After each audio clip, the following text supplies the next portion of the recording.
century, this world was being watched by intelligences greater than man's, and yet as mortal as his own.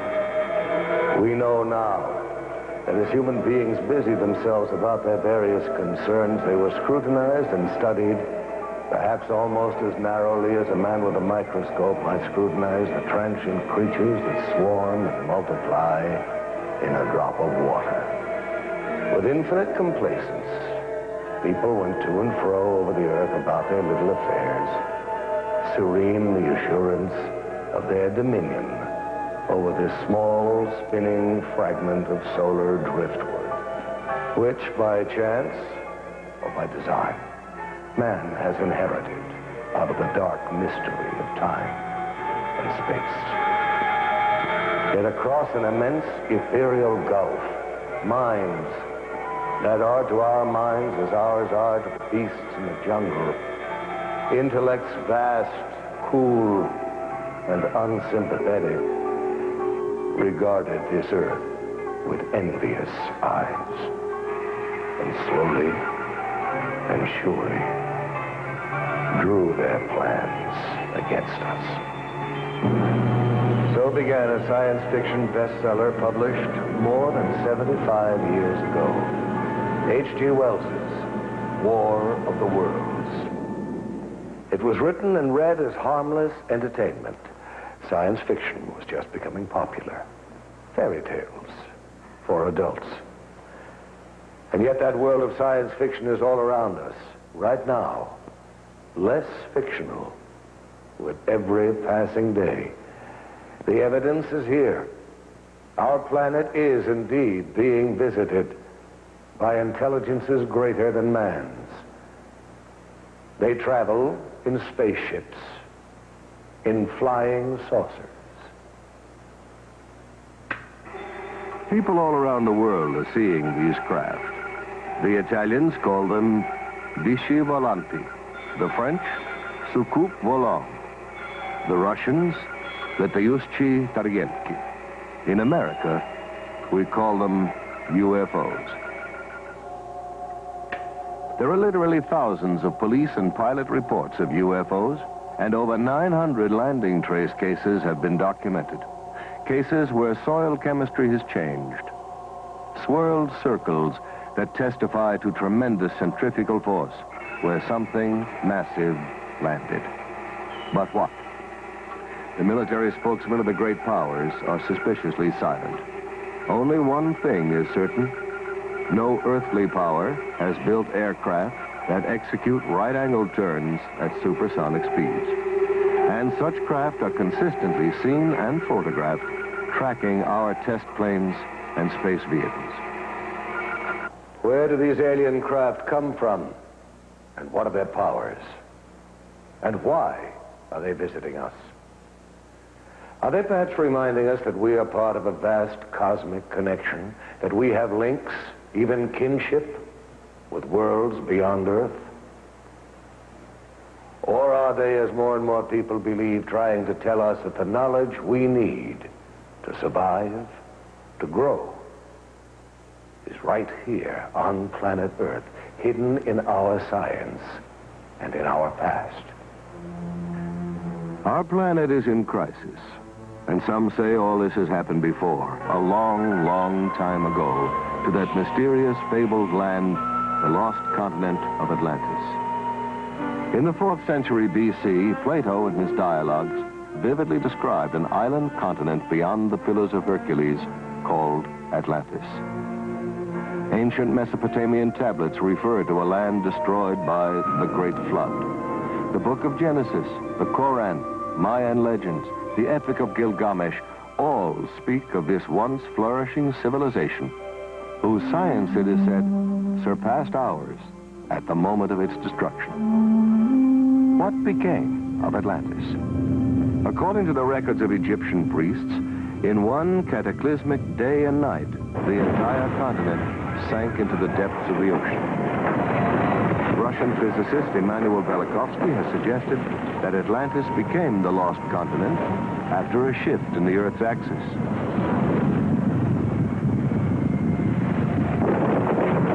Famous psychic Edgar Cayce believed that by misusing the powers of the mind and interrupting the evolution of the planet, Atlantis became the victim of its own perverted super science. And the people of Atlantis, what happened to them? Were they all destroyed?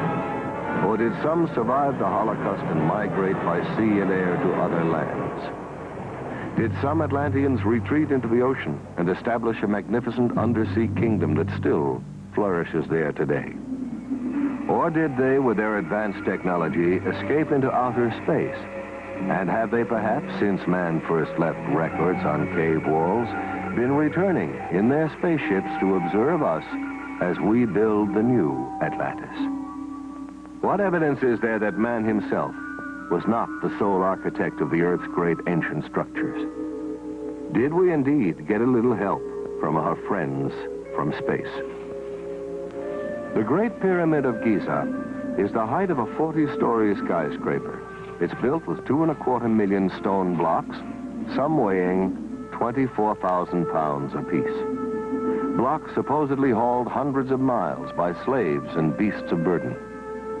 And what of the knowledge necessary for the construction of such a monument? We know now that the Great Pyramid was built facing true north in the exact center of the land map of the world. Not the known world of 2575 BC, but the entire world as we know it today.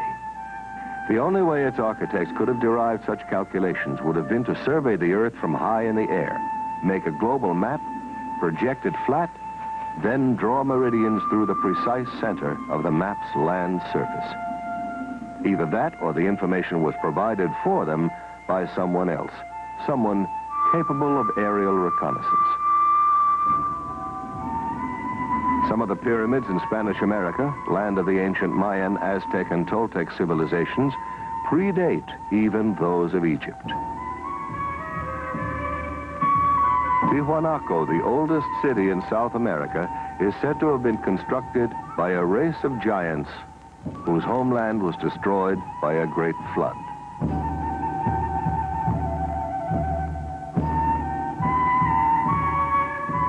Archaeologists have discovered amazing similarities in architecture and artifacts in Egypt and at Tiwanaku.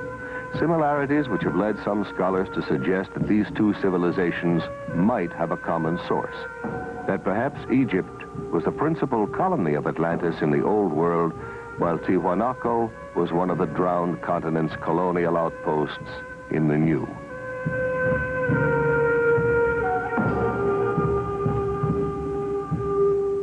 The sacred books and folklore of widely separated lands all tell of days when gods visited this planet wrapped in clouds or conveyed by fiery chariots.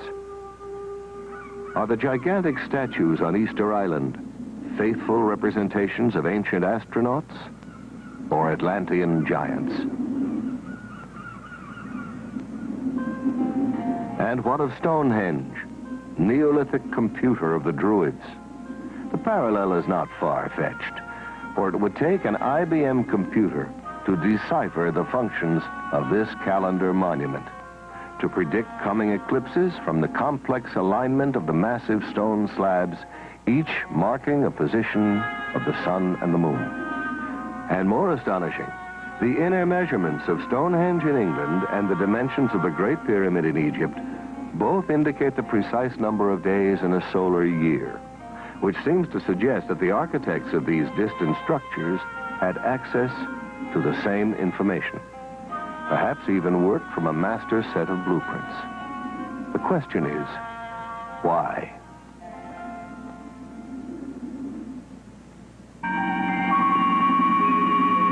Imagine, if you will, a single team of architects traveling from continent to continent, employing local people to construct navigational aids, great beacons that could be seen from craft orbiting planet Earth. Beacons still operational today. Certainly the most permanent evidence that advanced civilizations have been visiting this planet since ancient times may be seen in these time-defying monuments, a world apart. But Let us consider what is happening in our skies today. It was exactly 8:05 p.m. when Air Defense Command received word that a mysterious light was hovering low on the horizon just northeast of Rapid City, South Dakota. Radar operators at Ellsworth Air Force Base shifted their attention to the northeast quadrant of the sky and immediately picked up an unidentified target. Air traffic control quickly contacted an F-84 patrolling in the west, asked for an interception, and vectored the jet toward the UFO. A moment later, the jet's radar picked up the unidentified return and locked on. The plane was just 3 miles from its target when the light suddenly moved away with a fantastic burst of speed. The pursuit lasted for 120 miles, but the jet could not gain on the object. Finally, the pilot abandoned the chase. At ground control, the fascinated radar men watched the unknown object change direction and trailed the jet back to the airfield. The evidence is overwhelming. The planet Earth is being visited by intelligently controlled extraterrestrial vehicles. In other words, some UFOs are somebody else's spacecraft. There are no good arguments against UFO reality if we consult the evidence.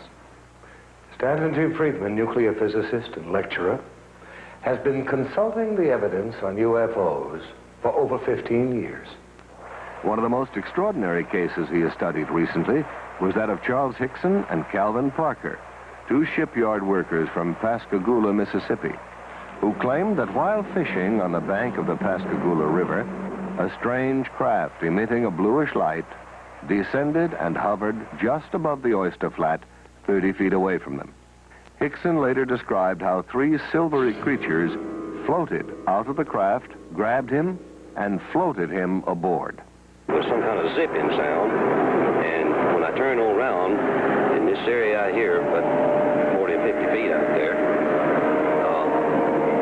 there was some kind of craft, you know. It looked like it's going to come right onto the ground. But it came on down and hovered about a foot and a half or 2 feet off of the ground.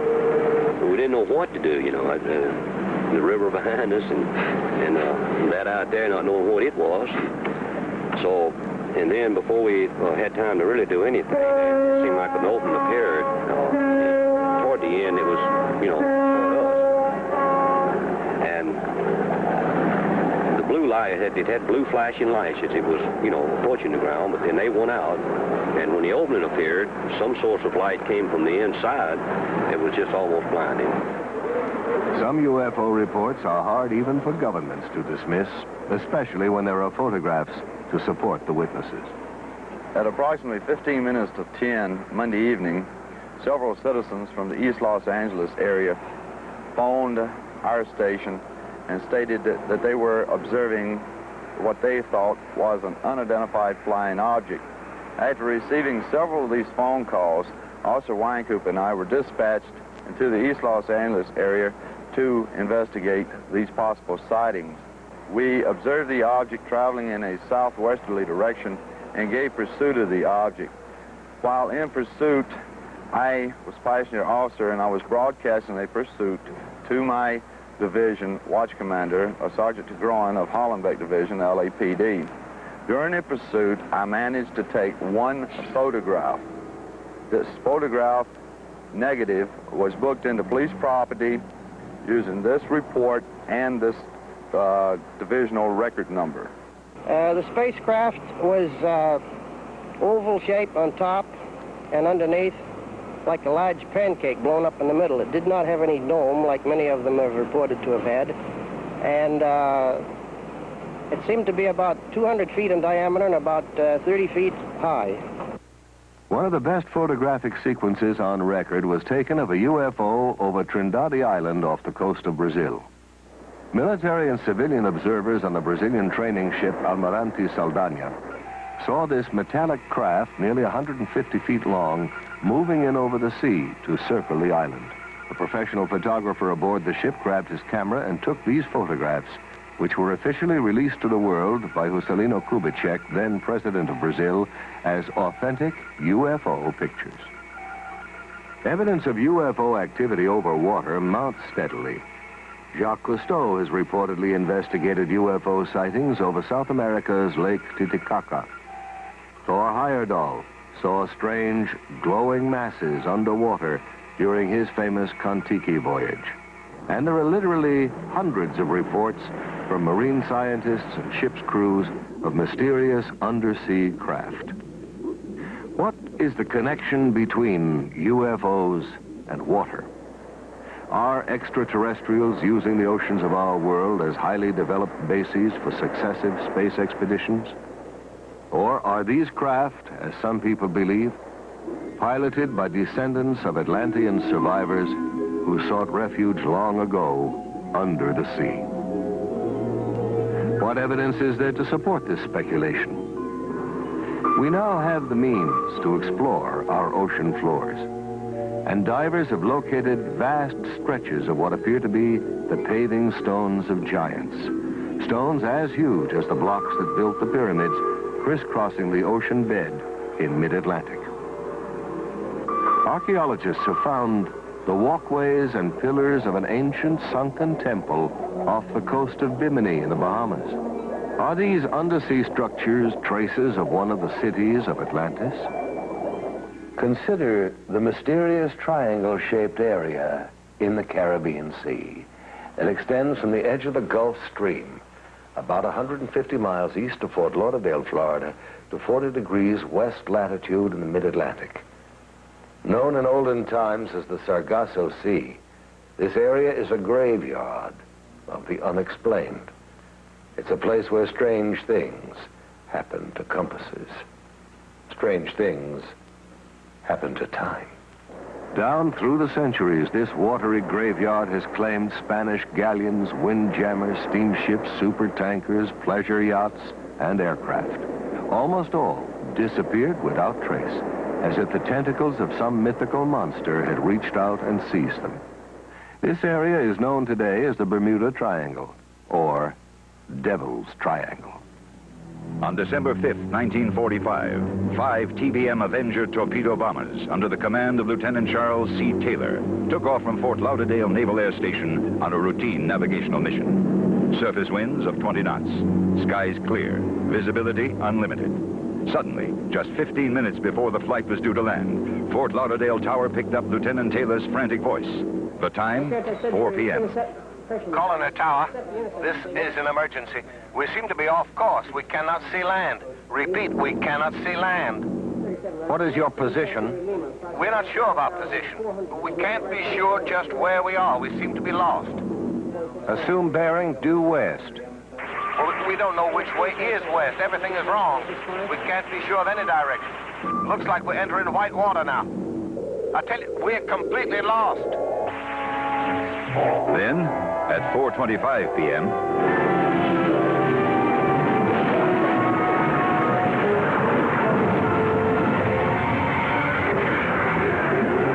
we're completely lost. And then, silence. Forever. Immediately, the Navy dispatched a Martin PBM Mariner flying boat, a huge craft with electronic tracking gear, with enough fuel to remain airborne for 24 hours. Aboard, a crew of 13. By 7:04 p.m., the Mariner 2 was missing. In 3 short hours, the Triangle had literally swallowed up 6 planes and 27 trained men.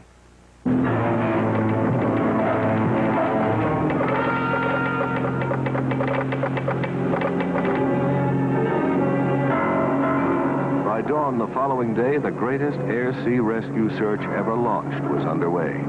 242 aircraft and 18 ships scoured the area known as the Devil's Triangle, but not a trace was found. Not an oil slick, not a piece of wreckage, not a life raft. Nothing.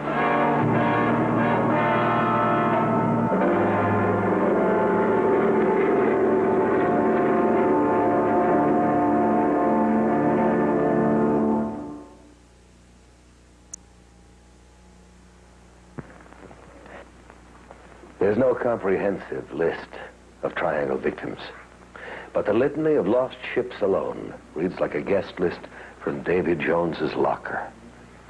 United States ship Nina, United States ship Grampus, the steamships Santa Clara, Star Ariel, the Home Sweet Home, the steamships Hewitt, Corner, Slocum, the Marine Sulphur Queen, the Southern District, the City Belle, the George Boston, the Raifuku Maru, and on and on and on. Ship names that descend from mythology, the steamship Rubicon, the Nereus, the Proteus, the Cyclops, the Constellation, the steamship Witchcraft. Theories about the triangle range from piracy to tunnels into other dimensions, other time zones. Physicists have suggested that the lost ships and planes may have been victims of a magnetic phenomenon that disrupts radio communications, causes flight instruments to malfunction, but there is no conclusive explanation. The ominous question remains. Is this area controlled by some unknown intelligence? We are currently spending millions of dollars exploring the ocean's bed. Project Boho drilled 600-foot shafts beneath 12,000 feet of water in an attempt to decode the mysteries of the Earth's crust. And along with archaeologists and oceanographers, parapsychologists are joining in the search to locate evidence of the legendary lost continent of Atlantis.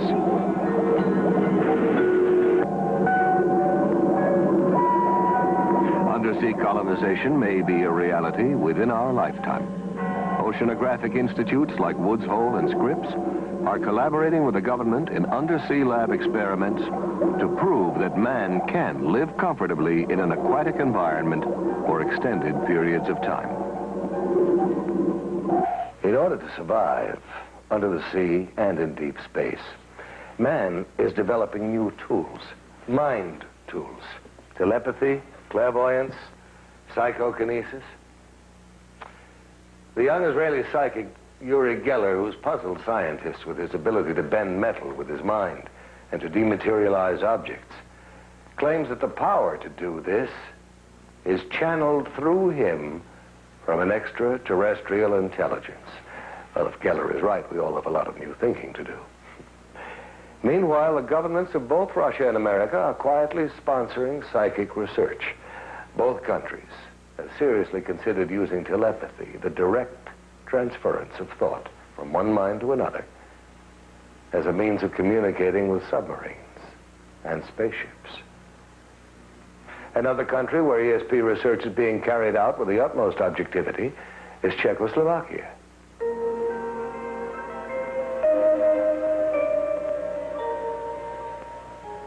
Here in a Czech laboratory, we are watching an experiment in telepathy.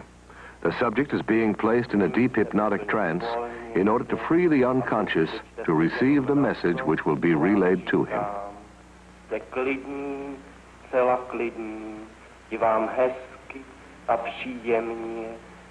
First, the subject is placed in a deep hypnotic trance.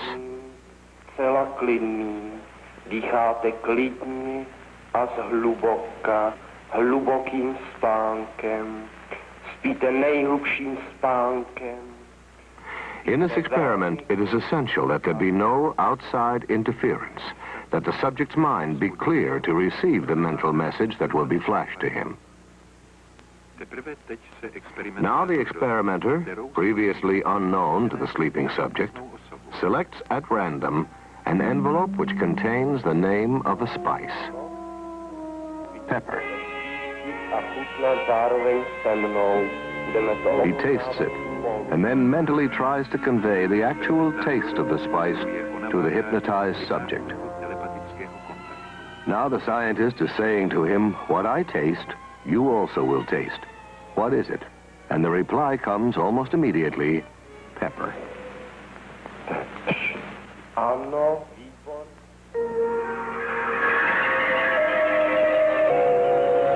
Psychokinesis, the ability to move physical objects with the force of the mind, is also a subject of intense interest to science and to the military.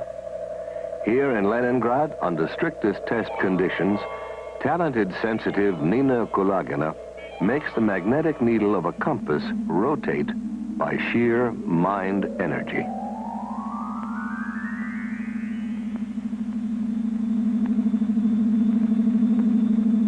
Russian scientists have found that while demonstrating this ability, the magnetic field surrounding Madame Kulagina's body is only 10 times less powerful than that of the Earth itself.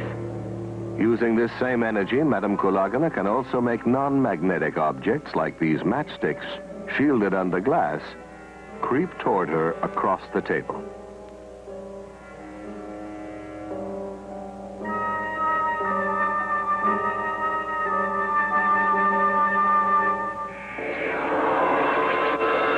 In the Philippines, psychic surgeons are reportedly performing major operations on patients without using any surgical instruments and with no form of anesthesia or bleeding control. Yet the surgery appears to be painless and paranormal healing takes place almost immediately. The most publicized of the surgeons, Tony Agpoa, is removing a pituitary tumor from the forehead of a California businessman, Donald Westerbeck, who flew to the Philippines after doctors had warned him of the risks involved in traditional surgery. Here, in Westerbeck's own voice, is his description of the result of his operation. When I came to the Philippines, I was very dubious about this entire process, but I felt that it would be a shame to have the operation first and find there was any truth to the Philippine phenomenon. Whatever comes out may or may not be the right kind of tissue. It may well be symbolic, but it is now 2 years since that operation, and the symptoms, which were progressing quite rapidly, have pretty much disappeared. I know that whatever happened in the Philippines had a certain effect on the progress of what was happening within my head.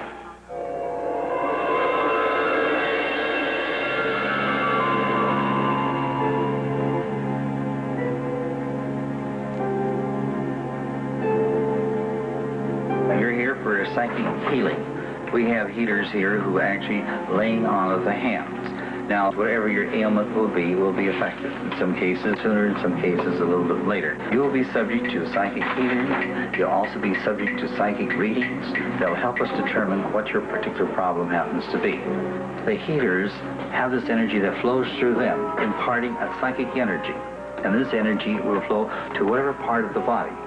I think that most people that really get into healing professions feel like they have some kind of healing ability. They may not know what it is, but I think they get into healing because they're kind of led into it. I mean, physicians, nurses, even chiropractors and others. Have you been doing any heat treatment or infrared or... Nothing. This observer is a licensed physician, an MD, one of the first to inquire into this unusual method of healing to see what it has to offer to his profession. Oh, absolutely. Absolutely. No, there's no known physical cause for rheumatoid arthritis, and not really for the other kind, osteoarthritis either. Our usual procedure is to take psychic readings. This is a group of gifted sensitives who possess the extraordinary ability to diagnose a patient's illness by a method known as body scanning. They record their estimate of the possible illness by picking up vibrations directly from the sick person or by holding something belonging to her. Sometimes there is an actual transference of pain from the sick person to the diagnostician.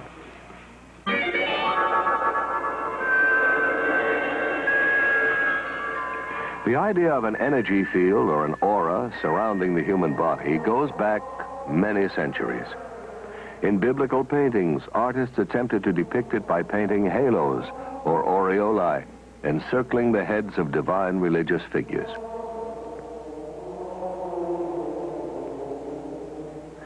Rather more recently, this NASA picture shows Apollo 12 astronaut Pete Conrad on the moon with a bluish glow around him.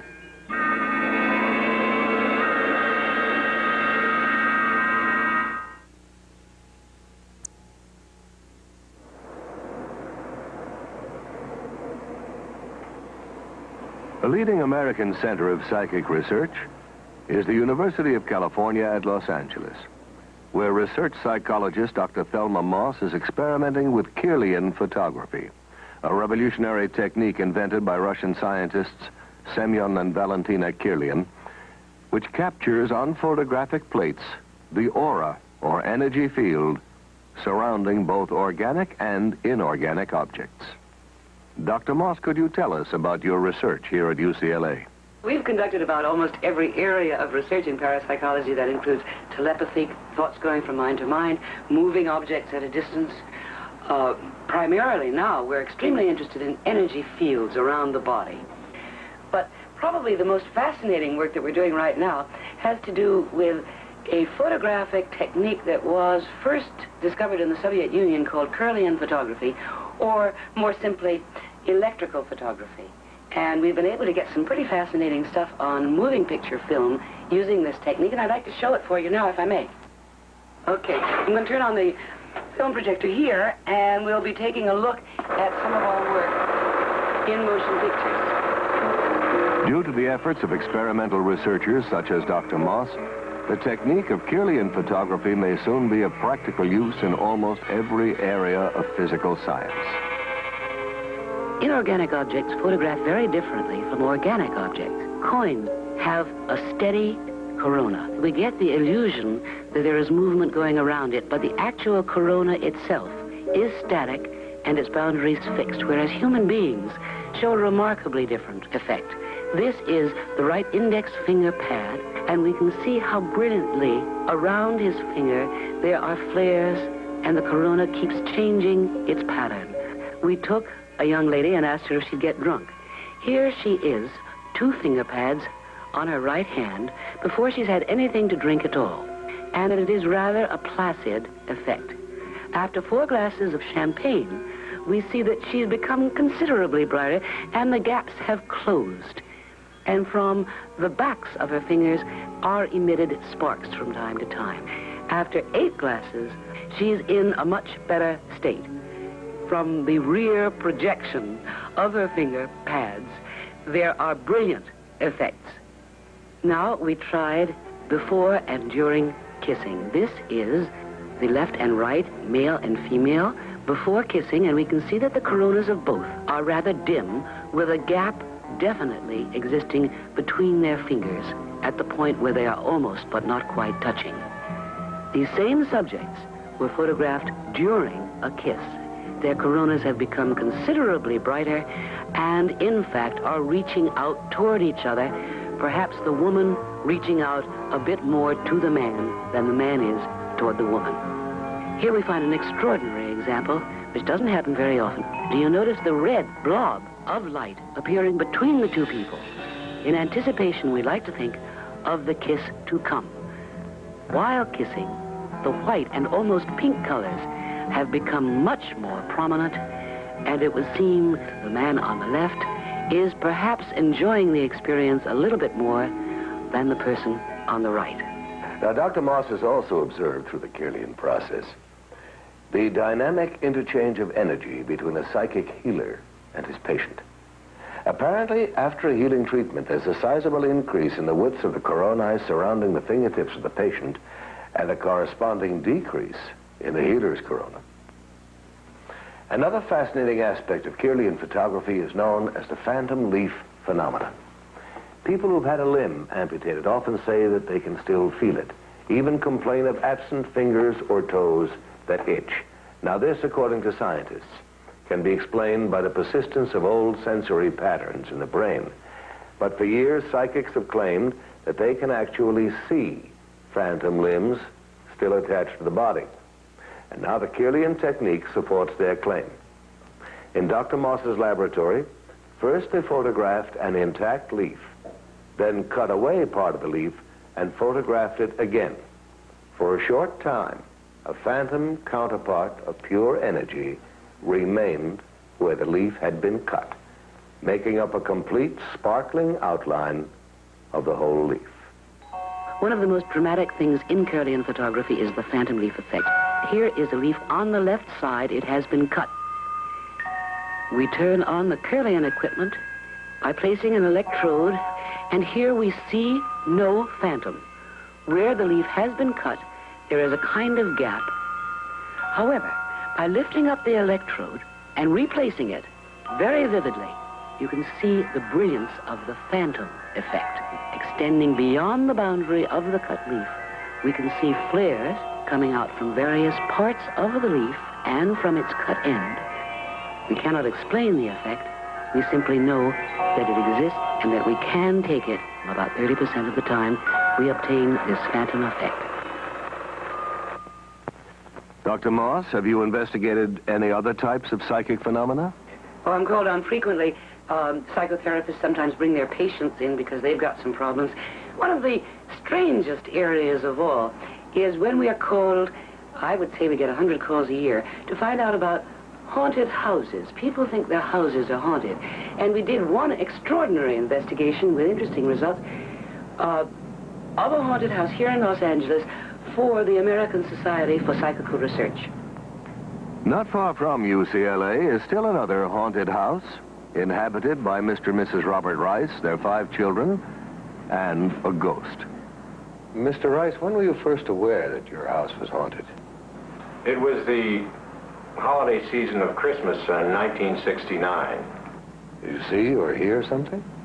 Well, it was more of a feeling than either sound or sight. It was one of these things that there was an extremely strong presence in the house, and I got up, I'd say it was 1 or 2 o'clock in the morning, and began to look around the house.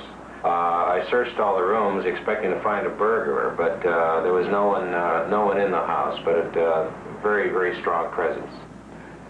Soon after this, Mr. and Mrs. Rice called in a psychic to find out if their house was indeed haunted. They were told that the ghost was that of a young architect who had become very disturbed and hanged himself upstairs in the attic bedroom.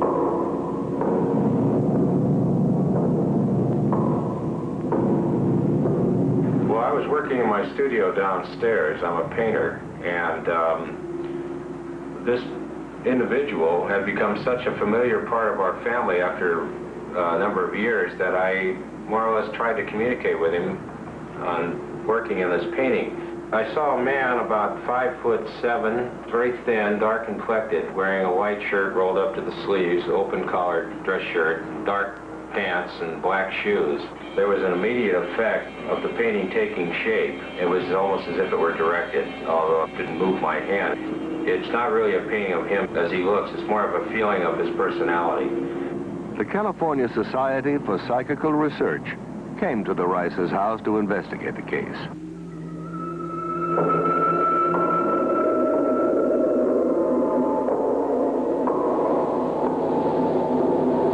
And they went through the house and the different parts of the house. Wherever they were, that they felt something, they would record that. They felt very strong feelings of him upstairs where he was supposed to have hung himself. There were unusual noises up and down the stairs, and it sounded like someone walking up and down the stairs.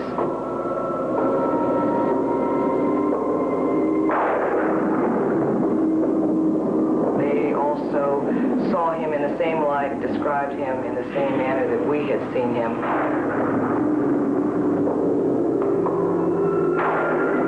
Much of their conclusions concurred with what we had told them ourselves. In view of the 5 children, there are absolutely no problems whatsoever. They're very aware of what's happened. It really doesn't bother them. They're used to the idea. We've never been afraid of him, and it's never bothered us living here, and we've been here for 5 years. Actually, we've kind of enjoyed having him as a silent member of the family.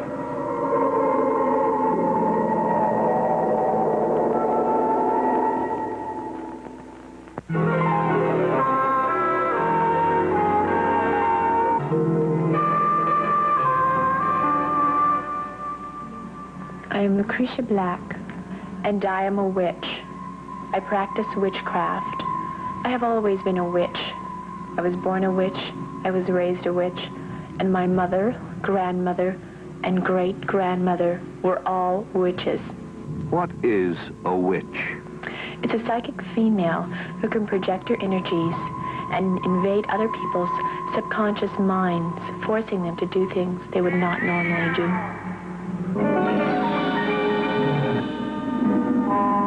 This is Witches' Mill in England, where in the Middle Ages, witches practiced their ancient art. There are witches who worship nature spirits and use plants and herbs to make potions for the sick. Witches who cast spells to dry up a neighbor's cow or blight his crop. Witches who wore charms and amulets to dispel the dark forces. In England, In medieval times, the church burned and hanged witches, blaming them when someone became sick or died. In France, Joan of Arc was burned at the stake because the church was afraid of her amazing psychic powers. Down through the ages, people with psychic ability have been falsely accused of being witches. And as recently as 1970, in San Jose, California, an ordinary Midwestern housewife was charged with practicing witchcraft.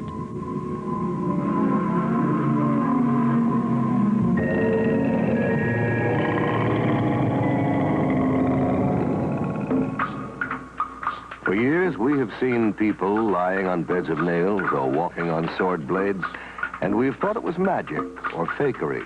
Now we're beginning to understand there is a thin line between magic and what we call mind over matter.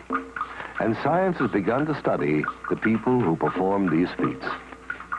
Here in Hawaii, members of an ancient tribe walked barefoot through fiery coals without suffering pain or injury to their skin.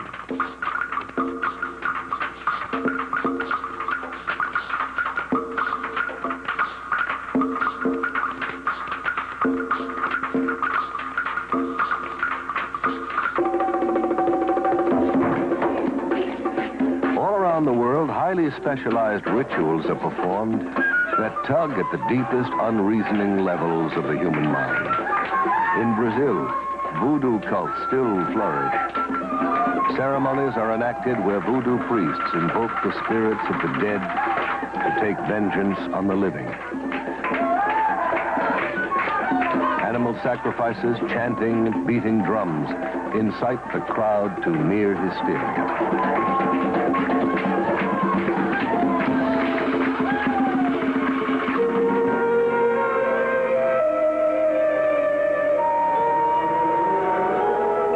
Questionable occult ceremonies are not limited to the more primitive areas of the world. In San Francisco, as in other American cities, Satan is alive and well.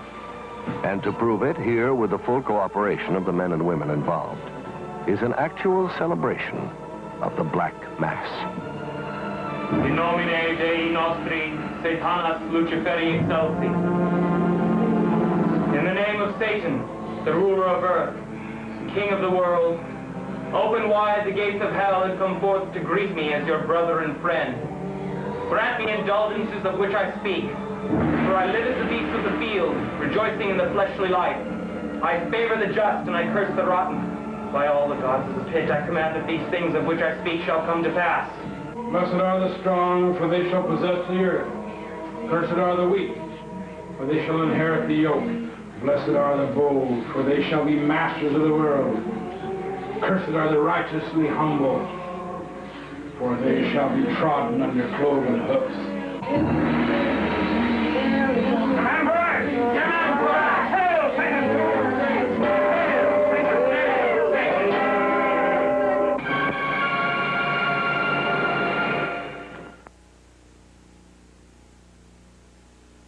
Themselves to be seduced by the theatrics of dark and sterile practices. But most of us are reaching out to a new, exciting future.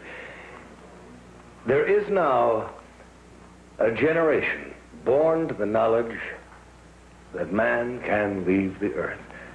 A generation prepared, even eager, for contact from beyond Earth. And we're beginning to explore inner space to learn about the amazing psychic potential of the human mind. Where then do UFOs fit into our newly expanding awareness of the paranormal? Perhaps investigative reporter Ralph Blum, author of Beyond Earth, a book about man's contact with UFOs, could answer that question for us. Mr. Blum, what do you think about the UFOs? I think we have to consider them as an example of Murphy's Law. Murphy's Law says that if something can possibly happen, it will. There doesn't seem to be much doubt that UFOs are happening, that they are real physical objects occupying both physical space and time. But the data also implies that UFOs may not actually fly here over vast, enormous distances, but simply materialize here function as physical craft while in our atmosphere, and then dematerialize. I've interviewed Air Force pilots whose mission was to acquire UFO footage, men who've tracked and photographed UFOs and then just watched them vanish. Professor J.H. Bruning of the University of Mississippi has pointed out how closely a UFO experience resembles a psychic event. In both instances, something that, according to the rigid rules of science, shouldn't be there, appears and violates the known laws of space and time and gravity. Ghosts and UFOs seem to have a lot in common. Ghosts materialize, seem to float or hover above the ground, often communicate telepathically, then dematerialize, just like the reports of UFOs and their crews. These and other fascinating phenomena such as time loss, teleportation, and spontaneous healing are all associated both with occult and UFO experiences. And I'm inclined to agree with astronomer Alan Hynek, who suggested that we may be dealing with an intelligence that knows more about the physical world than we do, more about the psychic world, and is using it all. Mr. Blum, I understand that you got down to Pascagoula, Mississippi, just 36 hours after Charles Hickson and Calvin Parker had their UFO encounter. Yes, I did. It was the first time I'd seen for myself the profoundly disturbing effect of such an experience, not only on the two men, but on the entire town. Nothing that powerful had happened to Pascagoula since Hurricane Camille hit the Gulf Coast. And it was quite impossible to sit in the same room with Charlie and Calvin and not believe that something terrifying had happened to them. They had me one on this arm like this, and on the other one, you know, they had my other arm like that. And I just seemed to lift up to the same height they were off the ground, and we just moved into the craft. Now, inside, how did they lay you out? Do you remember how it happened? Yes. I didn't see any tables or chairs or anything in there. I'm not saying it wasn't in there because the light was almost blinding, but I didn't see any. And when they carried me inside, they seemed to just lean me back, you know. And this eye, well, I keep referring to it as an eye, it moved up in front of me about this close. Mm-hmm. And it started right at my eyes, looking me right in the eye. Uh-huh. And it hesitated there for a few seconds, and it just started moving over my entire body. When they brought me from the craft along this area here, and they didn't drop me, you know, they just released me back to the ground. And I fell. I don't know why my legs were weak. I don't know why it was the fright or what it was, but I fell onto the ground. And that's when I seen Calvin. He's standing right over here in this area, and he was standing facing the river with his arms outstretched like that, just like he was staring at something.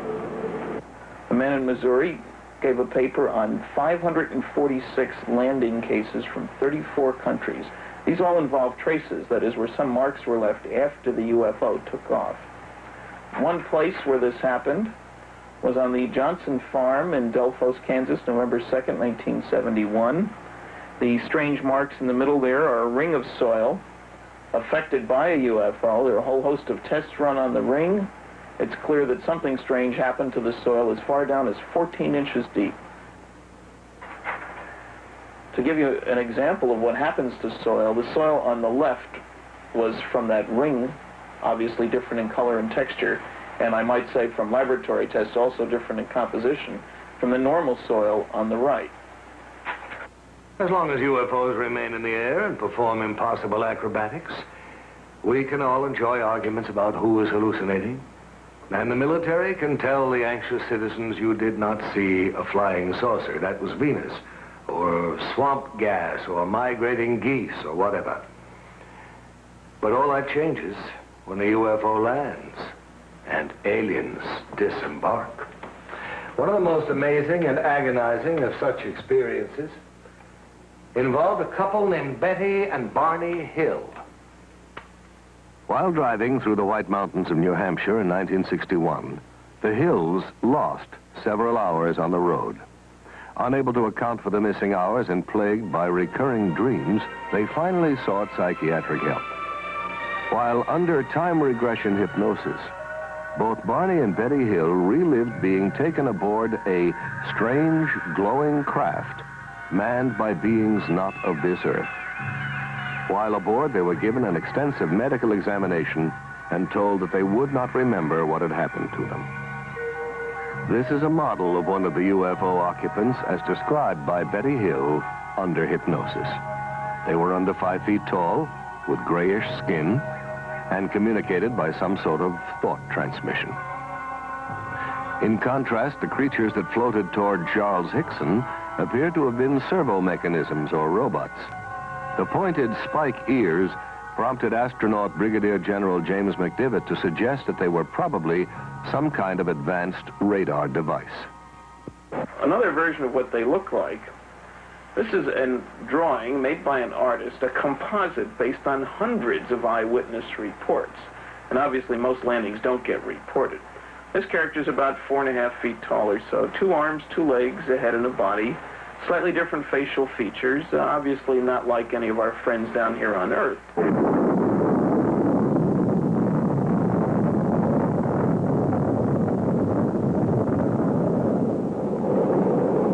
However, there are definite parallels in behavior. They have Earth excursion modules, which behave very like our lunar excursion modules.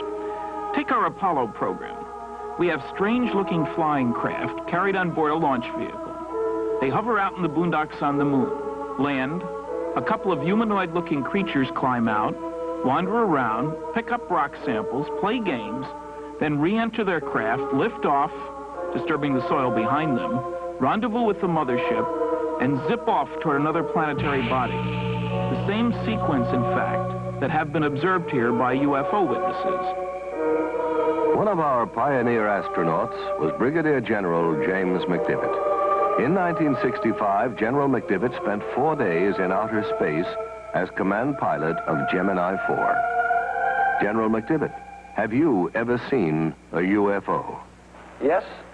During my flight on Gemini 4 in 1965, I saw an object in space fairly close to our spacecraft that I could not identify. It looked to me like maybe the upper stage of another rocket. I tried to take some pictures of it, but unfortunately the pictures did not come out properly. We never were able to identify what it was, and all of our ground radar tracking data indicated that there shouldn't have been another object anywhere near us at the time. General McDivitt, do you know anyone else who claims to have seen a UFO?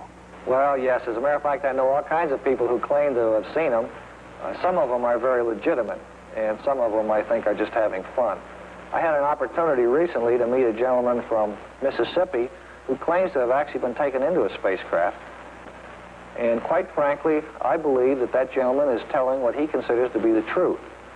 He wasn't looking for publicity. He wasn't trying to be funny. He was trying to be very honest. He was very sincere. And quite frankly, I walked away from the whole conversation with him believing that what he said is true as far as he's concerned. Well, I kind of thought it was people at first, you know, off like that. But of course, when they appeared there in front of me, it was the most shock I've ever had in my life. They were shorter than me. I'd say about 5'2" or 3", and they didn't have a neck. Their head, it seemed to come directly to their shoulders. And they had something that came out to a point about where a nose would be, and on each side, the ears. And I believe that they looked like they were a little longer on the ears than the nose. But it seemed to me when they came out that doorway, or that opening, or whatever it was, then just almost instantly, they were right there on us. Their arms, they had arms, and I saw the arms moving here and in the shoulders. But they had weld. I mean, their fingers were weld, and then they had something like a thumb, and they were like this. Tell me about the lie detector test. When they were asked to come over here to talk to these people, they had in their mind that it was just a big joke. And if I understand it correctly, they ran one test on Mr. Hickson.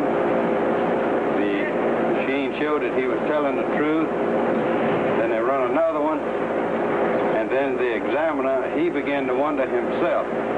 So he ran the third test, and he believed just what Mr. Hickson had told him. Sheriff Diamond, can you tell me just what happened that night? We questioned them at length. And then we left the room and recorded every all the conversation they had. Recorded between the two of them. And one of them kept wanting to pray. And he said, after all I went through on this earth, I said, why should I have to see something like this? Calvin Parker, I was questioning him one time he wanted to climb the wall. That's how nervous and how shook up he was.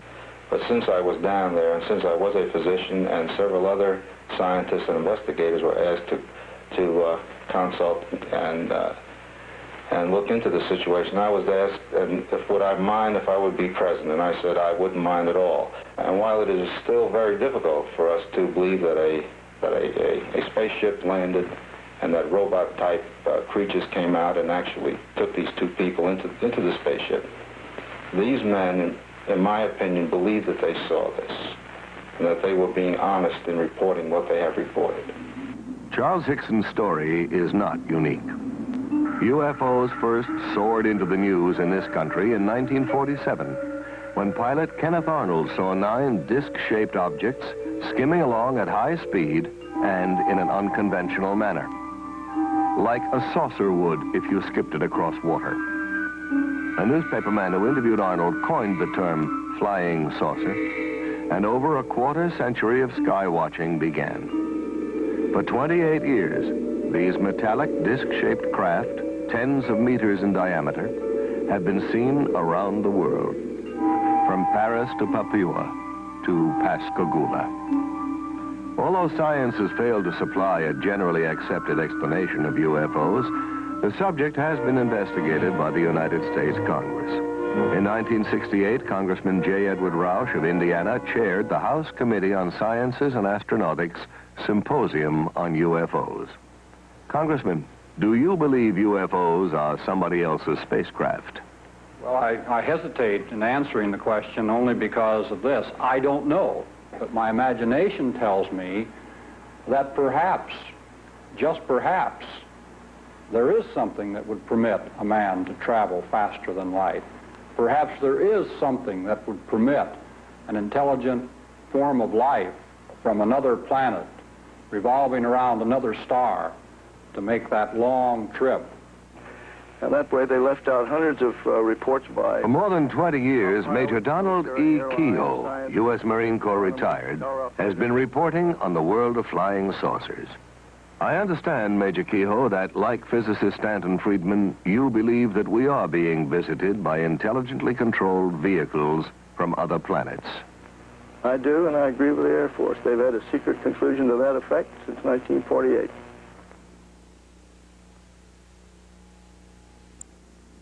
Symposium here on Capitol Hill, and the participants of this symposium were scientists of some renown.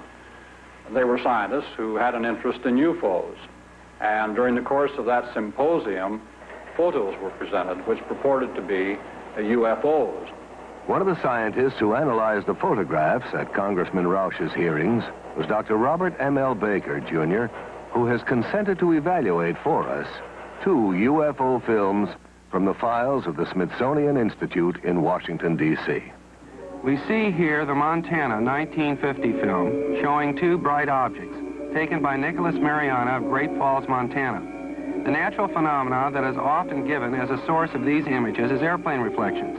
Airplanes, unless moving at unrealistically high speeds, would have to be so close to the observer as to be identified as airplanes in order for them to portray the kind of motion seen on the film. I don't concede these images to be airplanes, airplane reflections, comets, or other well-understood natural phenomena.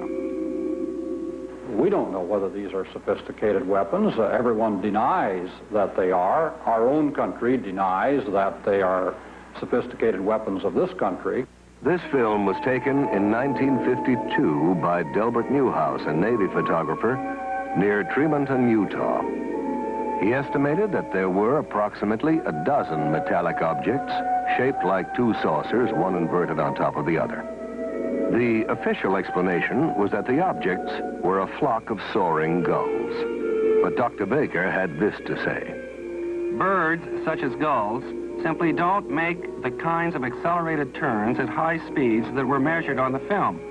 There also exists some meteorological data that would indicate that there were no updrafts that could have allowed the birds to maintain flight for long periods by simply spiraling. It would be seem more likely to me that it is some natural phenomena or even possibly something from outer space. There is, however, another theory. The Bermuda Triangle is not the only area in which navigators have been troubled by the odd behavior of magnetic compasses. As every school child knows, something strange happens to your magnetic compass as you voyage into the Earth's polar regions. Scientists have turned to space, to the upper atmosphere, even to the sun, to account for this magnetic anomaly. But responsible reports suggest a greater mystery. A large concentration of UFO sightings in the Arctic and Antarctic has led some experts to speculate that these regions may serve as landing bases for extraterrestrial craft. It's even been suggested that the flying saucers, in fact, emerge from and re-enter the Earth's interior by polar doorways, and at the center of our planet is their true place of origin. In 1947, Rear Admiral Richard E. Byrd, in command of the U.S. Navy Task Force, flew 1,700 miles beyond the North Pole, not as would be expected over frozen icy wastes, but across a vast land of mountains, freshwater lakes, rivers, green vegetation, and animal life, a land not recorded on any map. From the evidence provided by Admiral Byrd and other famous explorers of the Arctic and the Antarctic, it has been suggested that the Earth is not as we have been taught, a solid sphere with a fiery center of molten metal, but is in fact a hollow shell in which a small amount of the original fire remains to form a central sun capable of emitting light and of supporting plant growth. It has even been claimed that the huge mammoths found frozen in the polar ice are not prehistoric, but were animals from the Earth's hollow interior that wandered to the surface and froze to death. Proponents of this theory estimate that the Earth's crust is approximately 800 miles thick, with openings at its polar extremities. They suggest that Admiral Byrd and other explorers actually entered the openings leading to the Earth's interior without knowing it. These explorers assumed that they were still traversing the outer surface because the downward slope of the entrance is so gradual and because they could not see the other side of the opening, which is hundreds of miles away. Almost to a man, scientists ridicule the hollow Earth theory. They will tell you that the only hollow spaces anywhere near the poles are located in the heads of those who believe in the theory. And yet, a number of disquieting questions remain unanswered. How then do we account for the warming effect, the presence of increasingly warm winds as one travels north beyond 70 degrees latitude? Why do these winds carry enormous quantities of black dust? Why does colored pollen stain the snow red, green, and yellow over thousands of square miles of the Arctic? Why are all icebergs composed of fresh water? And why do explorers find tropical seeds and plants and even trees floating in the fresh water off these icebergs? Where do all these things come from? Well, the answer to these questions is obvious to anyone who believes in the existence of an unexplored region hidden in the Earth's interior. But the hollow Earth theory is not limited to this planet. In his book, A Journey to the Earth's Interior, Marshall B. Gardner discusses the bright light seen shining from the polar caps of Mars, Venus, and Mercury. Concludes that these planets also have hollow interiors and central suns. According to Gardner, the aurora borealis, the northern lights, result from the rays of that central sun inside the Earth, projected through the polar opening into the night sky. Now, before we join in the laughter of scientists at these notions, we should remember that 100 years ago, the world's most prominent astronomers staked their reputations on the fact that rocks did not fall from the sky. Today, these rocks are called meteorites. Science, like any living thing, must grow. Now, one of the crucial new questions for scientists is how to travel through deep space. Are there cosmic arteries, openings maybe in the fabric of the space-time continuum? In the past, man ascribed immortality to the stars. And now we know that, like ourselves, stars are born, grow old, and eventually die. At the end of their lifetime, stars only a little heavier than our sun suddenly blaze up in a supernova explosion becoming giant galactic flares that collapse into white dwarfs and then eventually burn out to become black dwarfs, each about the size of the Earth. If the star is somewhat heavier, it will collapse to a much smaller and far more compressed neutron star about 10 miles in diameter. But what happens to stars at least 3 times the size of our sun? Those which do not reach a quiet old age as a neutron or dwarf star. Scientists believe that the collapse of these enormous stars is so powerful that once it begins, nothing can ever stop it. They continue to shrink until the gravitational field surrounding them is so strong it becomes completely closed off from the rest of space. Nothing that enters this region can ever escape, not even light. And so these stars become invisible black holes in the fabric of space. Stars that have blinked out and died, yet are still there, exercising a devastating effect on every particle of matter that enters their gravitational fields, where gravity is so intense, it warps space, imprisons light, halts time. Astronomers are now speculating about the possibilities of huge rotating black holes in which the tremendous distortion of time and space is so extreme as to generate a passageway to another world. A future astronaut plunging down a rotating black hole could perhaps never return or communicate again with our world. But he might emerge in a different time, a different corner of the universe, or perhaps even a different universe. And it's not so unlikely that an advanced technological civilization could have overcome the hazards of black hole travel, harnessed their power to voyage through time as well as through space. In his stunning book, The Cosmic Connection, astronomer Carl Sagan imagines for us a federation of societies in the galaxy that have established a black hole rapid transit system in which a vehicle is rapidly routed through an interlaced network of black holes to that black hole nearest to its destination. As even more dramatic evidence of interplanetary penetration, we can look to Siberia just after the turn of the century. An unidentified space object hurtled toward Earth at over 30,000 miles an hour. Trailing streams of fire, it broke into our atmosphere, and then came the explosion.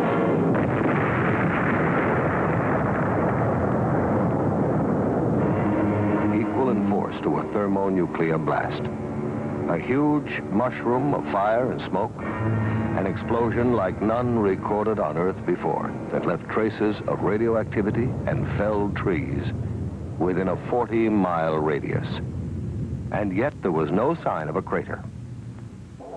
On January 7, 1948, officials at Godman Air Force Base near Fort Knox, Kentucky, observed a strange object passing over them at high speed. Minutes later, at 2:30 p.m., a squadron of B-51 fighters approaching from the south was asked by the Godman Tower to investigate the UFO. Captain Thomas Mantell, the squadron leader, left the formation and began to climb. At 2:45, Mantell notified the tower he was at 15,000 feet. There's something in sight above and ahead of me. Some kind of a huge metal object, but it's not a plane. I'm going to 20,000 feet. At 3:15, Mantell radioed again. It's now directly ahead of me and moving at about my speed. I'm trying to close for a better look. That was Captain Mantell's last transmission. All further attempts to reach him failed. Less than an hour later, searchers found the plane. Mantell was dead. His shattered watch had stopped at 3:18. Does our military have in its possession the twisted metal remains of crashed UFOs, the charred bodies of space crewmen? I don't know. There are no easy answers. But one thing is clear. With the formidable resources at its disposal, the American military has to have the best collection of UFO data in the world. And I really think it's time they shared that data with the people. I must say I have some sympathy for the military, especially the Air Force, whose province is, after all, the wild blue yonder. What do you do when something unknown is penetrating your airspace and you can't cope with it? The bureaucratic solution seems to be, when in doubt, classify. But I also have real sympathy with the people who are the victims of this policy. People whose lives will never be the same because they had the courage to report what they saw. I admit some people have been seeing some pretty strange things lately. One of the strangest and most bizarre is the appearance of huge hairy creatures that walk upright on 2 legs and are frequently sighted in areas where UFO activity has been reported. Somewhere in these dense forests lurks something for whose origin and existence science can offer no earthly explanation. Called Sasquatch in Canada, Bigfoot in the western states, Folk Monster in Arkansas, Momo in Missouri, Skunk Ape in the Florida Everglades, these foul-smelling giants, some of them reportedly 10 feet in height, crash around in the undergrowth, uproot trees, invade logging camps, and terrify witnesses.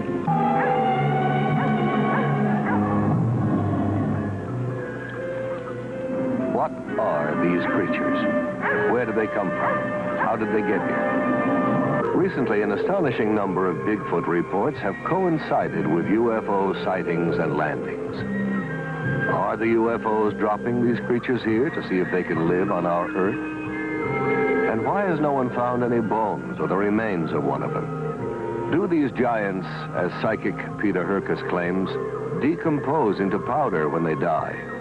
Or are they perhaps picked up again by the UFOs to be examined in alien laboratories?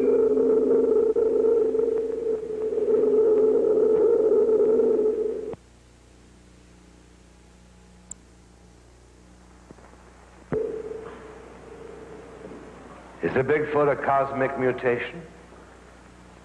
Incredible as this notion may seem, we're contemplating even stranger possibilities in our own laboratories. In 1818, when Mary Shelley first conceived of the Baron Frankenstein, the idea of one human being fabricating another was sheer fantasy.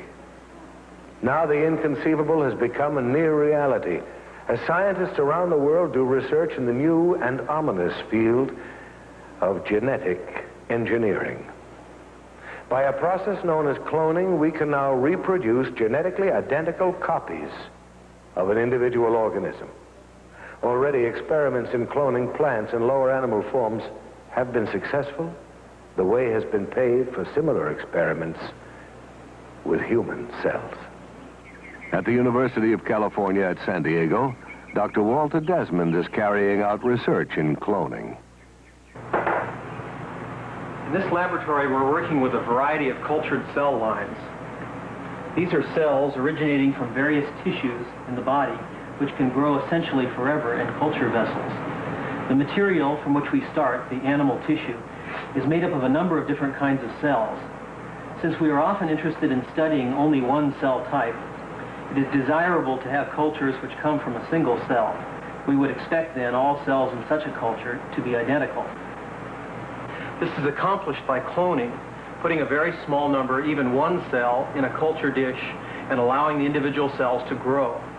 Colonies of cells arising where there was originally only one can be isolated and studied with the assurance that all of these cells are of identical origin. There is still some question whether cells of higher animals have this potential. At the University of Indiana, Dr. Janice Brothers has been doing extensive work on the development of lower animal forms, such as salamanders, from a single parental source. Thus, the new specimen salamander grows up to be essentially an identical twin, a generation removed, of the single parent. Axolotls are a type of salamander which come from Lake Yacumoco in Mexico. The axolotl is useful to scientists because many mutations have been described in this animal. The development of each characteristic of the body is controlled by genes. A change in a gene is called a mutation. Some of the mutations that have been found in the axolotl affect the development of the eye, heart, legs, skeletal system, and the pigment. The golden and white axolotls are animals which have pigment mutations. The 4 large, dark axolotls swimming in the aquarium are a clone of nuclear transplants made by transplanting a nucleus from the cell of a normal embryo into an egg which has abnormal cytoplasm.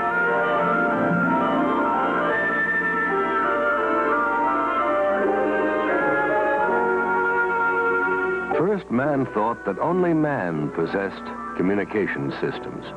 Then we made friends with the dolphin. And now plants take their place among the communicating life forms of this planet. Since 1969, Marcel Vogel, a senior research chemist at IBM, has been actively engaged in the study of man-plant communication. Vogel believes not only that plants respond to our thoughts, but that they are supersensitive instruments for measuring our emotions. Working with green, broad-leaved houseplants like this philodendron, Vogel wraps a copper wire around the plant and attaches a small stainless steel electrode to the plant leaf. The wire is then hooked up to an amplifier and polygraph recorder, and he is ready to establish a stable baseline, a sort of plant heartbeat on the graph. One of the earliest experiments that we did was the threat of attack. With the help of his assistant, Chuck Mignosa, Vogel will now attempt to project thoughts of attack and then monitor the plant's response. So what I'd like to have you do, Chuck, is to build a strong thought form of an attack. Chuck, think a strong thought of attack and then commit the act on the plant. Any shift of the needle on the graph is regarded by Vogel as a response from the plant. When the needle jumps wildly, it is the electrical equivalent of a human scream. Next, we will see both Marcel Vogel's and the plant's response to his assistant, Tom Montalbano's directed thoughts. Both the plant and Marcel Vogel are tied into the narcophysiograph biofeedback machine. This is the plant response telemetered through the stainless steel electrodes. Here is Marcel's galvanic skin response. This trace is Marcel's pressure and his cardiovascular relaxation and tension of the blood vessels. This trace is the temperature variation coming from Marcel's hand. As you can see, it's lowering. Now I'll be quiet. Now I'll focus into you, Tom. Tom, do you like women? Definitely. Now it's responding to you. And this time I'll focus onto your liking of women. Now here you have my response to your thought, but nothing with the plant yet. Now we're getting an emotion, a response, you see, right here. I had a thought of doing some healing work. Good. Now repeat that operation, that thought. There's the repeat. There you picked it up. Now it transferred. See, your mind was locked in. There's the thought finally transferred. All right. Look at this. There it is. There's a response to our personal interaction. It's always a thrill to me when I see this happen, because it's hard to believe that we are all linked together with thought. So we really become one with each other and nature. And that's why I love this type of work. Now here's my response to the thought of love. I said the word love. Look at the Marcel Vogel is pointing out how, with identical equipment, the plant's response is greater than his own. That it actually picks up more information and is therefore a finer instrument for measuring emotion than man himself. Research into the secret life of plants raises some awesome moral questions. Should we, for instance, give up cutting roses in our gardens? Should we eat only vegetables that have died a natural death? And what is natural when we speak of death? The human race has come a long way since Faust sold his soul to the devil.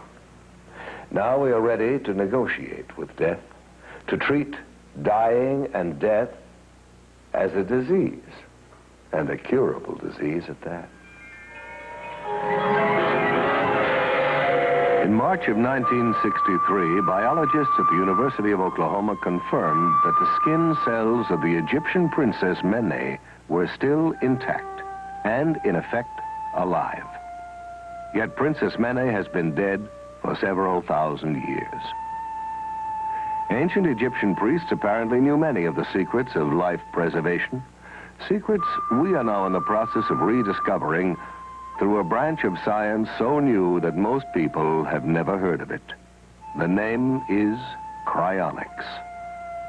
Cryonics is a program of extended life Because of the tremendous gap between the research laboratory and the general practitioner's office, it appears it is no longer appropriate to bury or cremate an individual simply because he is suffering from a terminal disease and has suffered a cardiac arrest. In fact, there is much more we can do utilizing the newest developments and breakthroughs in the science of cryobiology. In fact, cryonics regards dying and death as a disease, most serious indeed, but not necessarily incurable. How do you cure a patient of death? Well, under ideal conditions, a patient would be in a hospital, and just seconds after cessation of heartbeat, death certificate would be signed, constituting legal death. Immediately, the patient's body temperature must be reduced to 0 degrees centigrade just as soon as possible. This is accomplished by usually placing the patient in a cold bath solution and rapidly reducing the body temperature. The purpose is that we are trying to reduce the metabolism. We are trying to slow down the dying process as rapidly as we can. Preparing the body for the second phase of cryonic suspension, which is perfusion, where the body is actually brought down to temperatures all the way down to 300 degrees below zero. This process of perfusion consists of replacing the blood in the body with a biological antifreeze that protects the cells from these very, very low temperatures. Once the patient has gone through the perfusion process, they are placed in a temporary environment of dry ice until a capsule has been prepared, a cryogenic storage vessel made out of stainless steel that will contain the patient's body and also provide the low temperature refrigerant. In this case, we're using liquid nitrogen, which has a temperature of minus 320 degrees Fahrenheit. At this temperature, for all practical purposes, time ceased to exist.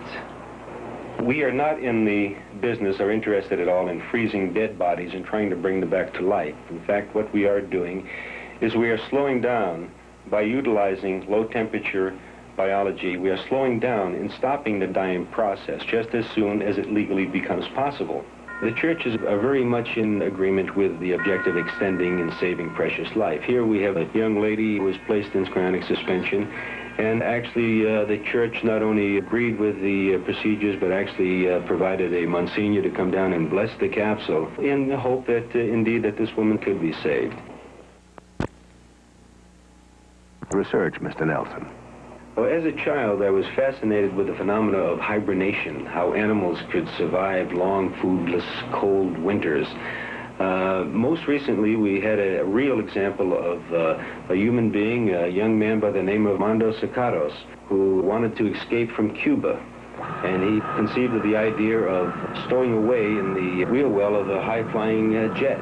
He didn't realize that the ordeal that he was about to encounter was a situation where the altitude at 39,000 feet does not have enough oxygen to sustain life, or that the outside temperature was minus 40 degrees, and that the wheel well is not a pressurized compartment. Any one of these factors could have and should have taken his life. 8 hours later, when the plane landed in Madrid, Spain, young Armando fell out onto the pavement, frozen, no heartbeat, and to the astonishment of everyone, about an hour later, they detected a faint heartbeat, and several days later, he was nearly recovered, and 56 days later, he left the hospital well. Scientists from around the world came and examined the young man, marveled at what he did could not be done by their present understanding, and the ultimate conclusion was that Armando Sicaros was indeed the first artificially induced case of human hibernation. In the past several years, NASA has been allocated millions of dollars for hibernation research as a possible aid to space travel. Now, personally, I think it would be a very brave man who would agree first to be frozen alive and then sent out in a rocket to Mars. Is it possible, in fact, Mr. Nelson, for people to be cryonically suspended while they are still clinically alive? Not legally in this country today, in my opinion. We often have requests from patients, terminal patients, who are suffering terribly from cancer or other diseases and who would like to have their bodies cryonically suspended as soon before they suffer the final stages of death and the agony and so on. However, it is not possible because of the legal definition of death. The process cannot be started until cessation of heartbeat.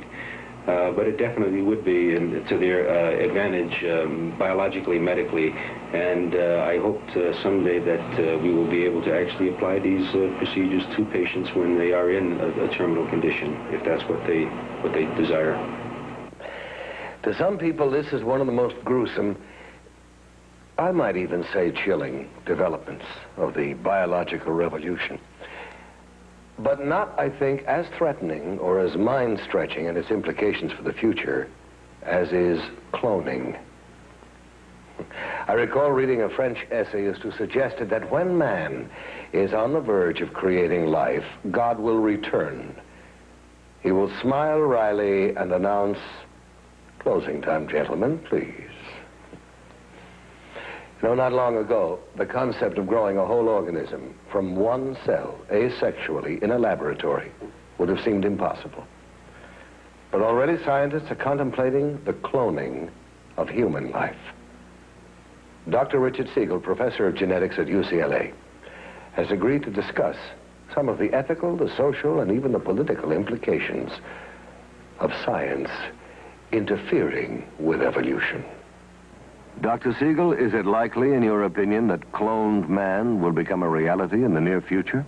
The very definite possibility exists that in the foreseeable future, it will be possible to clone the most complex mammal of all, man himself. We have the theory, we have the scientific know-how. However, some of the very specialized techniques that are required have not yet been achieved. But there's reason to believe that with a concerted effort, some of the barriers that now exist can be avoided. Were human cloning finally achieved, and I must emphasize that it has not yet been done, I think that it would raise some very remarkable ethical problems for all mankind. After all, here would be a group of people who would have no proper father, no proper mother, no family, who would recognize from the outset that they were Xerox copies, as it were, of people who exist or had recently existed. And to contend with this through their lifetimes would present a most difficult problem that would finally have to be dealt with. Whether it would be psychiatric, psychological, I don't know. I would not like to be a Xerox copy myself. Certainly cloning would raise, too, some very practical problems for man. For example, one can think immediately a dictator who could clone for himself a superior fighting force, people that would be virtually invincible as an armed force, people who could be programmed so that they would have no mental blocks against fighting. They would have no question but to go out and kill or do the bidding of the dictator. Now here's another possibility. Really very intriguing, but at the same time quite frightening. We can imagine that a very wealthy, very powerful individual might have a dozen or so clones of himself prepared. And these could be kept in storage, as it were, and could be used when called upon as a source of spare parts. For example, when this wealthy old man's heart began to give out, he could get a new heart, a transplant, from one of his cloned copies. And there would be no danger whatsoever of transplant rejection. The heart would be destined to take and would function normally. Similarly, in the case of some horrible accident, if a leg were removed or horribly damaged in the case of the wealthy man, a spare part again could be taken from a cloned copy, and this could be used to function. But here's the question. What do we do with the copy from whom the spare part has been removed? What indeed would we do with all those pieces and parts and almost persons? What would we call the debris? Has man become too arrogant? Do we already believe there is nothing that science and technology could not eventually solve? Are we indeed the new Atlantis? The challenge that confronts us is as enormous as it is exciting. We are ready to tap new resources: telepathy, psychokinesis, Bigfoot and black masses, UFOs and Atlantis, Kirlian photography, cloning, and cryonics. These subjects all have one thing indisputably in common: people want to know more about them, to learn to forge new tools for mankind's future on Earth and beyond. Where are these new concepts and talents coming from? Are they imprinted in us from the beginning? Or are we being programmed from without, in the sense that the Lord once programmed Moses for survival?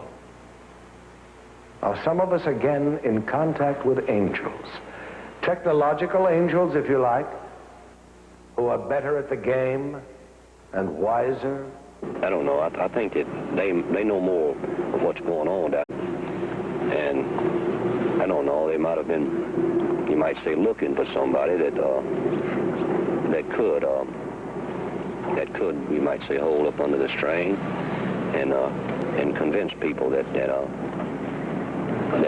there is another world and there's some kind of life on that world. They. Who are they? Well, we're living in a troubled time. So perhaps the most pleasing theory is that they are from planet Earth itself, from far in the future, when we have at last learned to travel backward in time. I like that. Because if that theory is correct, if they are our own descendants, if they are from the future, why, then it means we made it.